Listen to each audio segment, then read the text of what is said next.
বন্ধুরা দেখুন আজকে আমি বানাচ্ছি পালক পনির। তো এই দেখুন পনিরটাকে ভেজে রেখে দিয়েছি। এখানে রসুন, আদা, বাদাম, টমেটো, লঙ্কা দিয়ে একটা পেস্ট বানাবো।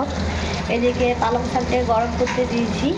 এটা একটু গরম হয়ে গেলে ঠান্ডা জলে এটাকে পিষা হবে। তো এর পরেরটা দেখাচ্ছি, এখন এই পর্যন্তই দেখাচ্ছি। দেখুন যে পেস্টটা মানে আদা রসুনটা ছাড়িয়ে রেখেছিলাম আর বাদাম টমেটো সেটা দিয়ে পেস্ট করেছিলাম। এই দেখুন মশলাটা প্রায় ভাজা হয়ে গেছে। এরপর পাতা যেটা আছে পালং শাক পালং শাকটা ওটা এখানে দিয়ে দেবো।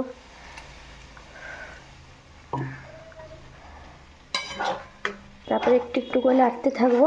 একটু এটা হবে, একটু ভাজা হবে ভালো করে, একটু সময় লাগবে এটা করতে। দেখুন এটা প্রায় হয়েই এসেছে। এরপর একটা কড়াইয়ে আমি একটু ঘি আর ওটাতে রসুনটাকে একটু ভেজে নেব আর একটু হিং দিয়ে দেবো। তাহলে এটাতে ফ্লেভারটা খুব সুন্দর আসে, খুব সুন্দর একটা সেন্ট আসে।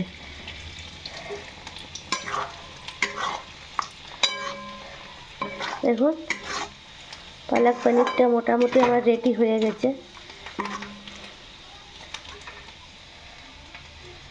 বাস এটা হয়ে গেলে ওটা উপর থেকে দিয়ে দেবো, তো খুব সুন্দর একটা সেন্ট আসবে। দেখুন আপনারা যেটা বললাম ভেজে আর দেবো, রসুনটা ভেজে হয়ে গেছে, খুব সুন্দর একটা সেন্ট বেরোচ্ছে।